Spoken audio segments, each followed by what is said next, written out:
Every time our athletes walk into this weight room, they're going to be pushed to the max. Let's go! Let's go! The barbell hasn't changed in over 100 years. I can take a 25-pound plate, and we'll go out on the turf, and I'll have you hating life. We talk about straining your gut, pushing past that comfort level. I want a lot of energy. What better breeding ground is there for being a success in life than the weight room?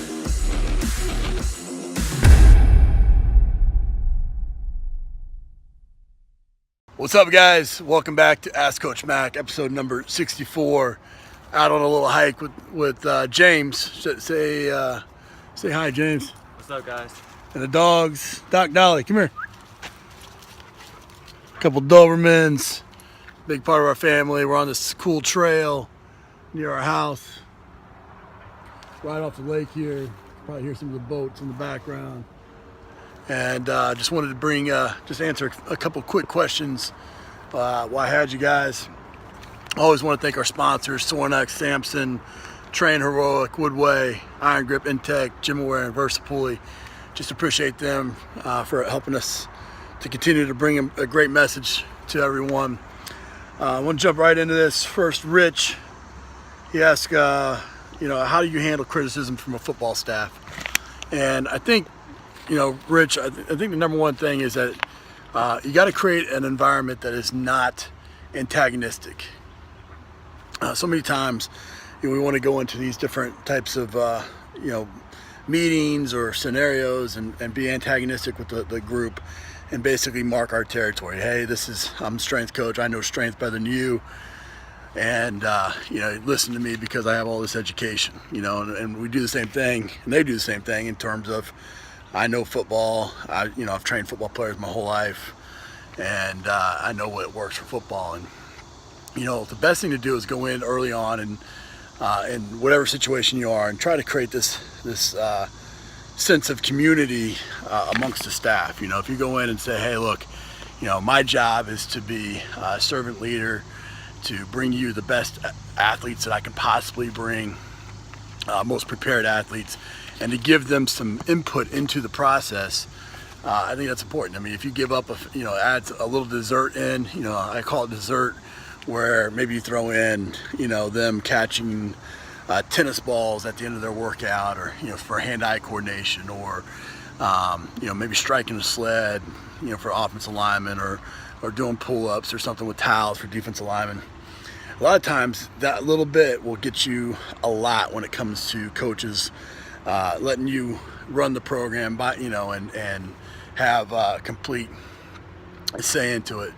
And so rather than fight them on it, just try to understand where they're coming from. When they do have suggestions, a lot of times, especially the young strength coach, they've seen it a lot of different ways. They've been athletes themselves. A lot of them go on to play high level ball, and that's why they got into coaching. And so, just allowing them to give you a little bit of input isn't necessarily the worst thing in the world, and sometimes maybe just even trying what they have, as long as it's fundamentally sound or it's not going to injure the athlete. Sometimes it is good to go ahead and try to incorporate some of the things in. That said, you also want to respectfully let them know that that's your role, just like it's their role. So when there are those times where boundaries start to get crossed, just say, hey, look, man, I respect you. I respect the job you do. I'm not out here, telling you how to coach quarterbacks or running backs, and I'd appreciate it if you did the same with me. And ultimately, we all want to win ball games, and I as a strength coach want to win them every bit as much as you. And so we're going to do the best thing to do to prepare the athletes. And as long as you got a head coach that supports you, ultimately it's your job and your role, and they have to understand that. But if you make it antagonistic, then you're not in every meeting, and you're not up in the football offices or the sport offices all the time, and so you don't know what's being said.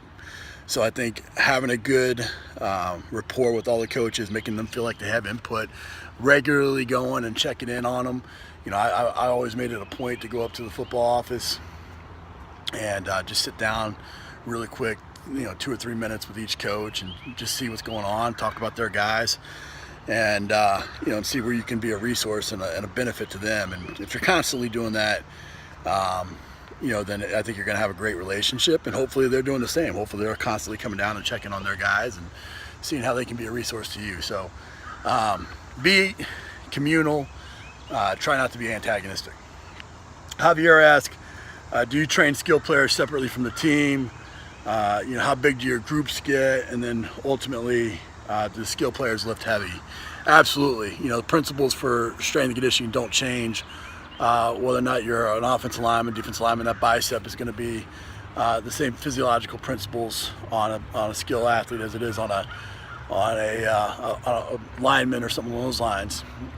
The amount of weight is what changes. That's where it becomes specific to the athlete. All of our athletes want to be big, fast, and strong. You want your offensive lineman to be as fast as he can possibly be. You want your defensive back to be as strong as he can possibly be. And so creating a base program for everybody is important, and pushing them to be their max, their genetic ceiling in each of those areas. We should always strive for that. On top of that, then you make things specific in terms of joint actions, in terms of common injured areas and positional demands. And that's an addition to, we call those blitz packages. Stole that from Joe Ken. Wednesdays, Saturdays, having them come in and work on things that are specific to them and their position. But we're always going to have our athletes train as heavy as they can go and push themselves to their genetic ceiling. We do keep skill athletes with the team. I typically, I take that back. It's either I'm going to train the team offense, defense, in which we're going to have, what we call the bigs, the big skill and the skill, or we have skill 7-on-7 and non-7-on-7, in which 7-on-7 athletes, obviously we're training them together because we want them to be able to go out and do 7-on-7 at the same time, and logistically that works better. And so I wouldn't divide them based off of what they're doing in the weight room, but I would divide them based off of scheduling and logistical concerns and things like that. So that's the only reason we would divide them up. But I like the team lifting together. I like the team training, the offense training with each other, because those are the guys that they're going to have to go out there and go to war with. So I would definitely try to keep them together as much as you can. Lastly here, Andrew asked, he has a successful business. He wants to elevate it to the next level. He wants to, should I look for a mentor or try to break into coaching in the collegiate level? I had come to one of our conferences and basically just said, what can I do to become one of these coaches that speaks regularly at conferences, that is considered an industry expert in those types of things. And so you got to start by branding yourself a little bit. And what I mean by branding is niching down into an area that you can be an expert in. Maybe that's speed, maybe that's strength, maybe that's kettlebells, maybe that's technology or something along those lines. And so become an expert in some area, and that gives you the ability to start to produce resources based off that. I'd start with a blog, just chronicling or journaling your experiences, and by doing that, you're going to create a little bit of a following of people that are interested in what you have to say. And so, you just have to be a little bit more educated than the next guy to be able to provide a resource to somebody. And by creating that blog or that video blog and showing different things in that area, you can start to be a trusted resource for somebody, for them to know, like, and trust you to go back to you for information. When you do that, then obviously you can create some speaking engagements to where you can start to kind of put yourself out there. Just by niching down in one specific area doesn't mean that you abandon everything else. It just simply means that that's where you want to get to be known for, and then continue to expand your reach as you grow your personal brand. And then once you've spoken a few times and things like that, then I'd look to create resources, videos, books, that kind of stuff, but it's a process. It's something, I think that's where the internet gets a bad name for strength coaches, because they want to put the cart before the horse and put out a book or a video without having coached anybody, or without having done it at a high level, or really be an expert in a specific area. They live in generalities and can just kind of have the gift of gab. You know, that's not, you know, people see through that pretty quick. You know, and so I would really niche down, become an expert in a specific area, and then try to produce some resources for there. So, guys, I'm going to get back to the hike with James and the dogs here. Appreciate you listening. Appreciate the sponsors, and have a great week. Take care.